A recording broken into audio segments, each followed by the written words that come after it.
خیال تو ہمارے ماں باپ نے بھی نہیں رکھا جیسا میرے آقا رکھ رہے ہیں۔ اچھا یہ تعلق ختم نہیں ہو گیا، یہ خیال ختم نہیں ہو گیا، یہ کیئرنگ ختم نہیں ہوئی، بلکہ سنو قیامت کے دن نبی پاک کا عالم کیا ہوگا۔ ایک صحابی رسول آقا کی بارگاہ میں آ کر عرض کرتے ہیں، یا رسول اللہ صلی اللہ تعالی علیہ وسلم، آج جب دل گھبراتا ہے آپ کی بارگاہ میں حاضر ہوتا ہوں، دیدار کرتا ہوں، سکون مل جاتا ہے۔ یا رسول اللہ قیامت کا دن تو بہت عظیم دن ہوگا، اربوں خربوں لوگ ہوں گے، آپ کے ارد گرد تو انبیاء ہوں گے، صحابہ ہوں گے، صدیقین ہوں گے، ہجوم ہوگا۔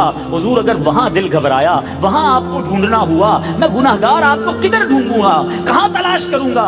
پیارے آقا نے یہ نہ فرمایا کہ میرا ایک محل ہوگا، اس محل میں ایک تخت ہوگا اور اس تخت پر میں بیٹھا ہوں گا، خادم مجھے پنکھا جل رہے ہوں گے، اپوائنٹمنٹ لینا اور وہاں میرے پاس آ جانا۔ اللہ اکبر، وہ آقا جو رب کے حبیب ہیں فرماتے میرے امتی قیامت کے دن مجھے تلاش کرنا ہو حوض کوثر پر آ جانا، میرے امتی بڑے پیاسے ہوں گے کہ محشر کے دن گرمی بڑی ہوگی، اپنے امتیوں کو اپنے ہاتھ سے جام کوثر پلا رہا ہوں گا۔ کہا آقا اگر ادھر نہ ملے تو پھر کدھر پاؤں، پھر کدھر تلاش کروں؟ سرور کائنات فرماتے ہیں اگر حوض کوثر پر نہ پاؤ تو ایسا کرنا میزان پر آ جانا، میرے امتیوں کے اعمال تولے جا رہے ہوں گے، گناہ گاروں کے پلڑے بھاری ہو رہے ہوں گے، گناہ زیادہ ہوں گے، اپنے ان گناہ گار امتیوں کو اپنے کرم سے ان کے پلڑے بھاری کر رہا ہوں گا، ان کا حساب کلیئر کروا رہا ہوں گا۔ کہ یا رسول اللہ اگر ادھر نہ ملے تو پھر کدھر ڈھونڈوں؟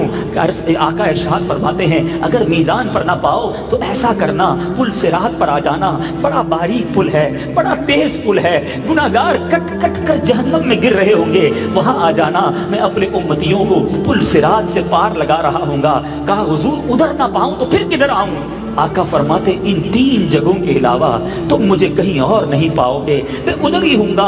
اللہ اکبر، ایک حدیث میں نے پڑھی، خدا کی قسم نبی پاک سے زیادہ ہم پر کون مہربان ہوگا۔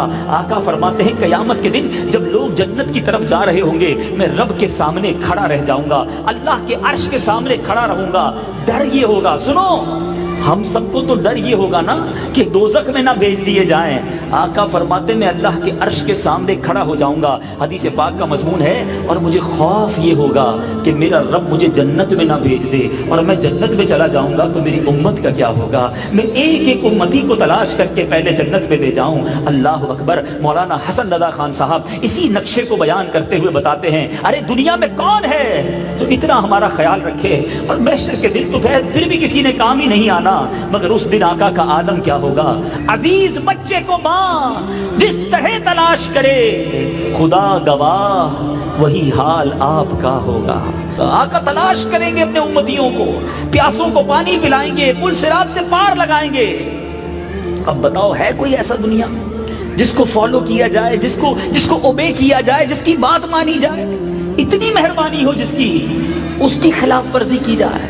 اور پھر انعام میں نے آپ کو بتا دیا ہے کہ سنت کو زندہ کرنے والے کو اللہ کے عرش کا سایہ بروز محشر نصیب ہوگا۔ اب آپ خود طے کر لیجئے زندگی کیسے گزارنی ہے، سنتوں کے مطابق، یہ سنتوں سے دور رہ کر۔ اچھا بعض لوگ یہ سمجھتے کھانا پینا لباس یہی سنتیں، نہیں، سچ بولنا بھی سنت ہے، ایمانداری سے کاروبار کرنا بھی سنت ہے، دوسرے مسلمانوں کا خیال رکھنا بھی سنت ہے، دھوکہ دینا یہ میرے آقا کا طریقہ نہیں، تکلیف پہنچانا نبی پاک کا طریقہ نہیں، پڑوسیوں کا خیال رکھنا یہ بھی سنت ہے۔ پتہ چلا چہرے پہ داڑھی بھی سجا لی، سر پر امامہ بھی سجا لیا، لباس بھی سنتوں والا، کھانا بھی سنت کے مطابق کھاتے ہیں، اور سارا دن جھوٹ بھی بولتے ہیں، کاروبار میں دھوکہ بھی دیتے ہیں، تکلیف بھی مسلمانوں کو پہنچا رہے اور کہہ رہے ہیں میں سنتوں کا عامل نہیں۔ سنتیں اور بھی تو ہے نا، میرے آقا اپنی ازواج کے ساتھ کس اخلاق سے پیش آتے، یہ بھی تو سنت ہے۔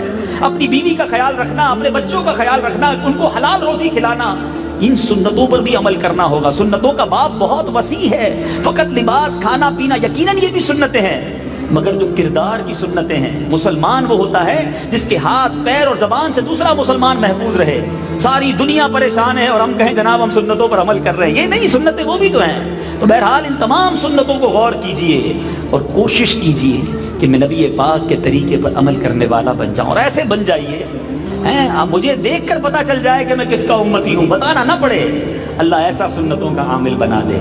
تیسرا وہ شخص، the third category، آقا فرماتے ہیں جس کو قیامت کے دن اللہ کے عرش کا سایہ ملے گا۔ پیارے آقا فرماتے ہیں مجھ پر کثرت سے درود پڑھنے والا۔ اب ذرا میں اور آپ سوچیں کہ ہماری زبان کتنا درود پڑھتی ہے، آج سوشل میڈیا پہ دوستوں کے ساتھ گپ شپ میں بہت ٹائم ضائع کرتے ہیں، مگر درود پڑھنے کا وقت ہم نہیں نکالتے، اللہ کا ذکر کرنے کا وقت ہم نہیں نکالتے۔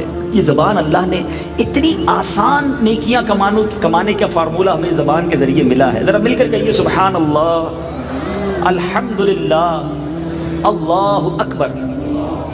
کتنی دیر لگی؟ 30 سیکنڈز بھی نہیں لگے، مگر آپ کو پتہ ہے آپ نے کیا کما لیا؟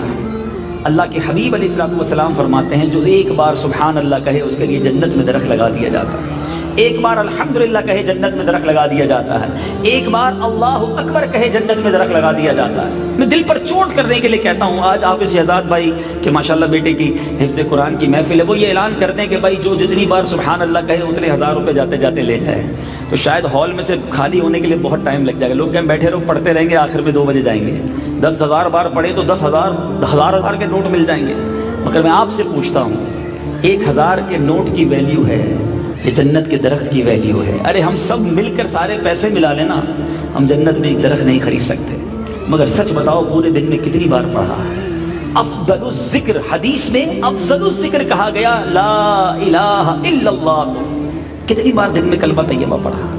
ایسا نہ کرے، یہ اتنی بڑی نعمت ہے۔ یقین کرے جس دن آپ کو اس کی لت پڑ گئی نا، جس کی چاشنی ہو گئی، یار ایک دن میں 1000-1200 درود پاک، 100 مرتبہ کلمہ طیبہ ہے، سبحان اللہ و بحمدہ سبحان اللہ العظیم کی تسبیح بھی پڑھ لوں، نہیں میں ایسا کرتا ہوں، میں 1200 بار سبحان اللہ بھی پڑھ لیتا ہوں، اتنے سارے جنت میں درخت لگ جائیں گے۔ جس دن آپ کا یہ مائنڈ سیٹ بن گیا، آپ کو اتنا لطف آئے گا کہ سبحان اللہ اب زندگی مزے سے گزر رہی ہے۔ ہمارے اسلاف کتنا اللہ کا ذکر کرتے تھے، کس طرح اپنی زبان کو تر رکھتے تھے۔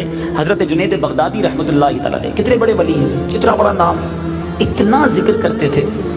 ایک بار ایک نائی کے پاس گئے، باربر شاپ پہ گئے مونچھیں ترشوانے کے لیے۔ اس نے کہا حضور تھوڑی دیر خاموش ہو جائیں، آپ کی مونچھیں کاٹنی ہے، ہونٹ پر کٹ لگ جائے گا۔ آپ ذکر کر رہے تھے، انہوں نے کہا تمہیں اپنا کام کرو، ہونٹ کٹتے ہیں تو کٹ جائیں، میں اللہ کا ذکر نہیں چھوڑ سکتا۔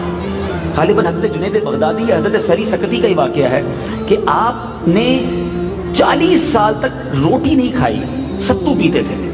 تو کسی نے کہا حضور آپ روٹی کیوں نہیں کھاتے، ستو پیتے ہیں؟ فرمایا میں نے کیلکولیٹ کیا، میں روٹی کھاتا ہوں اور ستو پیتا ہوں تو ان دونوں کے درمیان میں 90 تسبیحات زیادہ پڑھ سکتا ہوں۔ تو میں نے سوچا پیٹ تو دونوں سے بھر جاتا ہے، تو روٹی چھوڑ دی، ستو پینا شروع کیا، 90 تسبیح اور پڑھنا شروع کر دی ہیں۔ یہ جانتے تھے کہ مرنا ہے، دنیا سے جانا ہے، زیادہ نیکیاں لے جاؤ، زیادہ جناب عبادتیں کر کے جاؤ۔ ہماری فرض نمازیں چھوٹ جاتی ہیں، ہمارے بھائیوں کی جناب واجب نمازیں، وتر نمازیں چھوٹ جاتی ہیں، تسبیحات کا وقت کب آئے گا؟